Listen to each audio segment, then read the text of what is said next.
Thanks for joining the Lovable Asshole podcast. Please like and subscribe. If you have any further comments, hit me up at info@thelovablepodcast.com. I thank you again for taking your time out to listen to the Lovable Asshole podcast with your man KJ from Queens. Why are you so damn emotional? Why do you allow emotions to control your movements? And I'm not speaking to you as an individual. I'm speaking to most of us. And if I get even more specific, I'm speaking to melanated people directly. We have been taught to move with emotions. We have been taught to assess situations emotionally versus objectively and strategically. We approach situations, and as soon as there's a trigger word, here we go flying off the handle with emotions. And unfortunately, more times than not, that leads us to escalate situations that really didn't need that type of escalation. And please don't think that I'm talking about, police interactions or anything like that. I'm strictly talking about everyday life and decision making as a group so that our economic, political, educational, health, and other needs are met in this country. But we're so easily moved by emotional things. And this starts early. We're not taught to be calculated. We're taught to rely on faith more than we're taught to rely on facts. We are taught to rely on our family connections and doing right by the family versus getting together as family and planning futures. We are so easily distracted, which moves us off our common goal because we spend too much time dealing with things that simply don't matter in the grand scheme. A lot of it is the herd mentality. That's why many of you, your savior is called a shepherd. A shepherd leads sheep. And we find virtue in that. We find solace. We find redemption in being shepherded. You gotta ask yourself, with all the things that we deal with and all the things that we have come through, I'm not even going to include the Atlantic slave trade and the U.S. chattel slavery system, which is probably the greatest atrocity in history. And we have come through that and survived that. I'm not going to talk about the colonization of the continent of Africa and the rape of the resources, the land, and the people. We could go on forever discussing those things, and rightfully so. That is a part of our history and a very, very ugly chapter in our history. But I'm talking about right now. I'm talking about the present day. If you ever seen sheep move in a herd, right? And they're going straight, they're going left, whatever direction that they are being shepherded into. And think about it this way. You have one set of sheep moving straight and moving towards a promising future by moving strategically, by pooling resources, by being uncode, like Tariq Nasheed usually says. Then you have a set of sheep that's meandering and meandering, that are constantly being led to a more difficult path, constantly being led to a less fruitful path. And within that movement, they are happy and content, because the things that make them happy and content is never going to push them in that right direction. And within that herd is the pressure to stay in that herd, whether it's religious pressure, pressure from family, pressure from a society that has programmed them to think a certain way, that have programmed them to feel a certain way about themselves and their self-worth, to make them feel a certain way that they're inherently the criminal, that makes them feel a certain way that they're inherently the victim. And we're comfortable in that herd because together we can share our likes of music, of entertainment, of debauchery, clinging to fates that tell us our virtue is when we die, not while we're on earth. That while we're on earth, suffering leads to salvation when we leave these bodies. And then you have people such as myself that grew up in the herd, understood the herd, was comfortable in the herd, but eventually looking at that other herd and wondering, why are they moving in that direction? And we keep moving in this direction and complaining about the terrain, complaining about, our footing, about, the climate, the lack of crops, the lack of proper shelter. While this group is moving in a direction to where they can start to dictate the terms of their existence. And then when you have people that mature, that grow up, that take the time to educate themselves outside of the school system, which is a big reason why the wayward herd keeps meandering to the left. And that's not coincidence, that's done by design. Thank you, Mr. Rockefeller.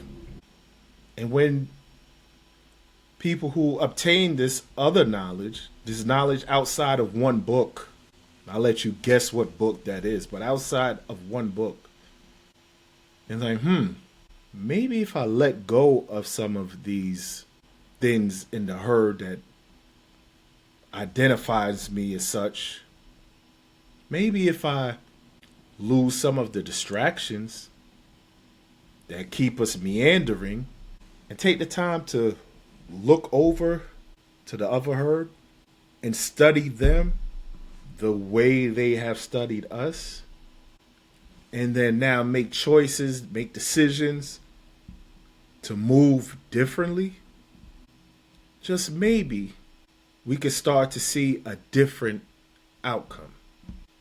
Now, breaking away from the herd is extremely difficult because of all the pressures that I spoke about.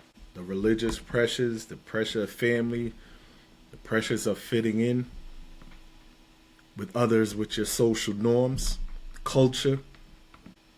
Many people think that if you move differently, you completely lose your faith, completely lose your culture. Thus, you'll start to lose your friends, start to lose your family. And that doesn't have to be the case. But it takes courage. Because I'm going to tell you now, and from personal experience, you are going to alienate some family and some friends. Possibly you could lose some as well. But as anything with growth, and even in the one book that you want to study, it talks about putting away childish things when you're no longer a child. And with that becomes sacrifice. With that, you have to make decisions that are not popular, that are not universally applauded. But this has to be in order to see true growth, or you just keep meandering with the herd. And make no mistake, if you obtain the knowledge, you use the wisdom, and you start to break away from that herd, now you have to leave that meandering direction and move over to a different direction. That's not easy. We already talked about the sacrifice that it involves: family, friends, maybe some customs, some comforts. But when you move over or start to move over into a different direction, it's tough.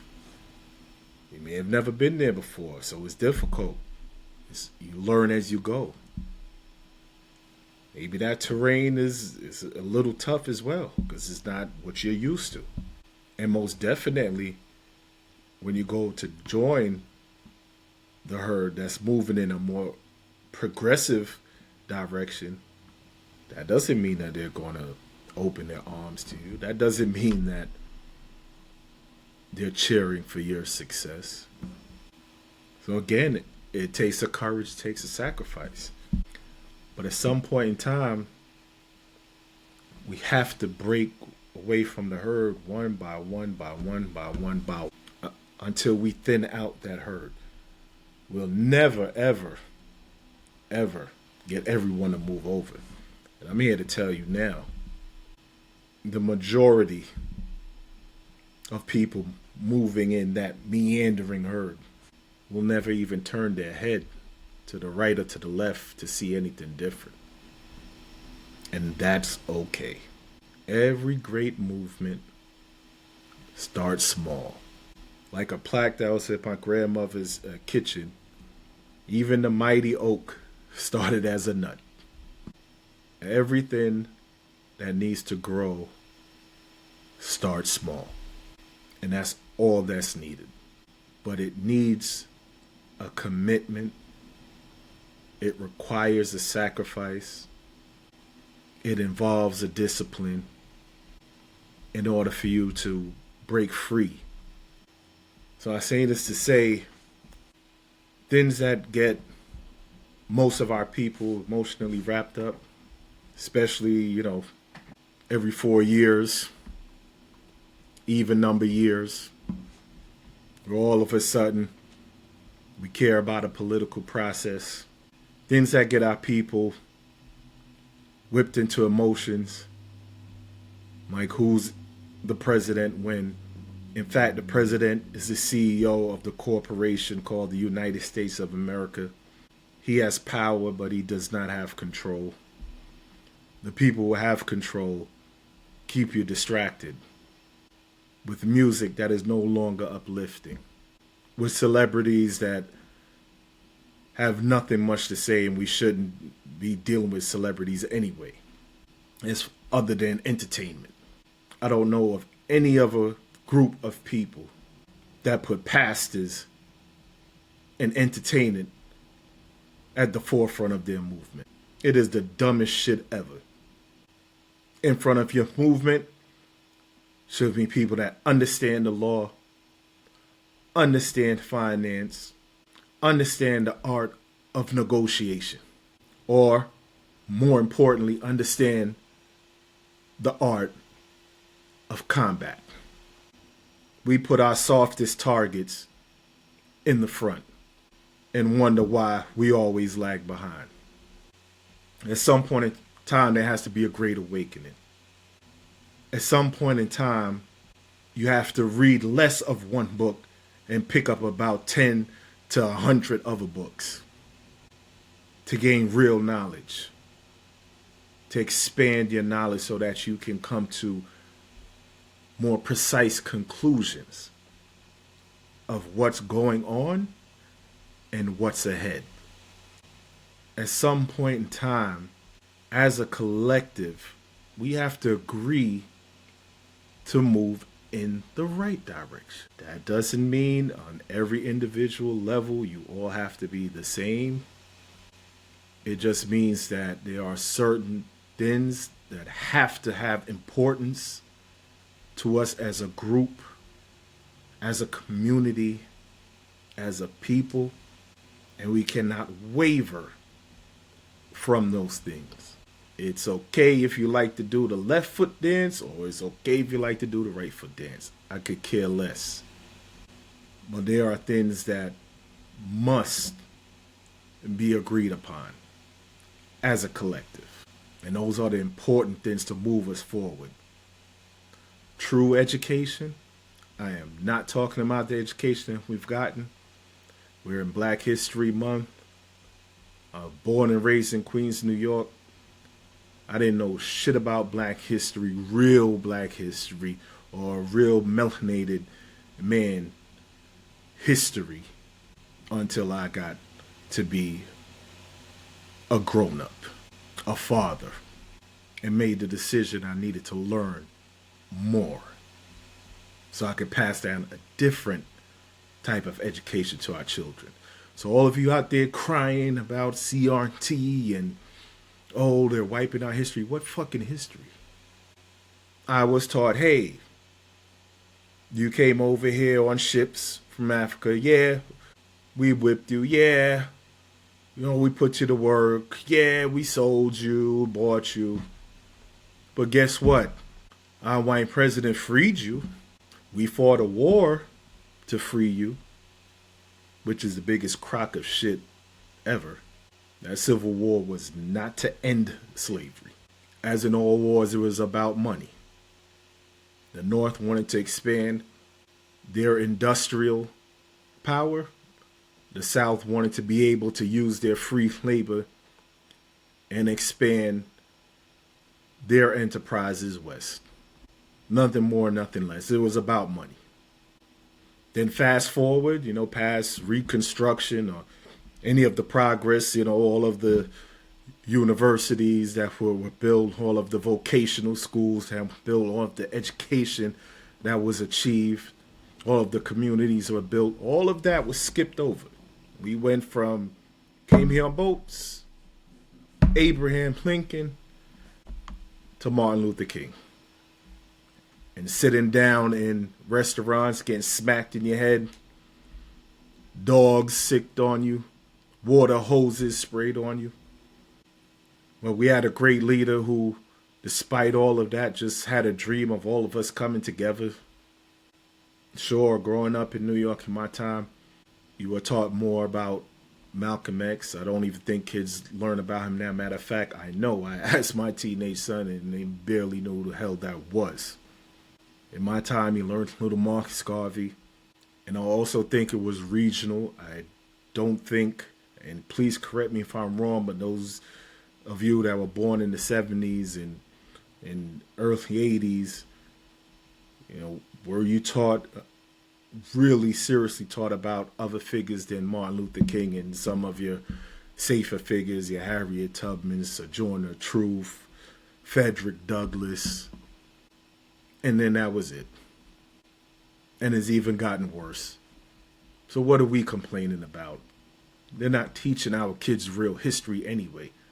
Why the hell you want them to keep talking about slavery like 400 years of our millions of years of existence on this earth is our only existence, is our only chapter. Again, emotions.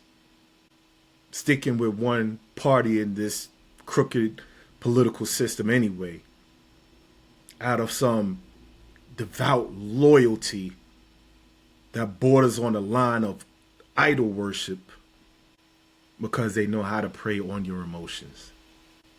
I'm old enough to remember when Bill Clinton ran for president.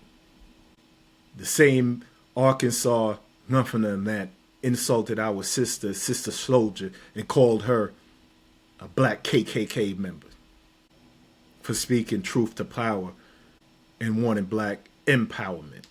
His wife, who referred to young black youths as super predators. I remember when he ran for president and he got on the Arsenio Hall show and he played the saxophone on the Arsenio Hall show. And black people labeled him the first black president. And I kid you not. And trust me, I was caught up in that too. I was young. I was caught up in that. It's cool. Look at him. He came on Arsenio. In the shades playing the sax. He loves black people.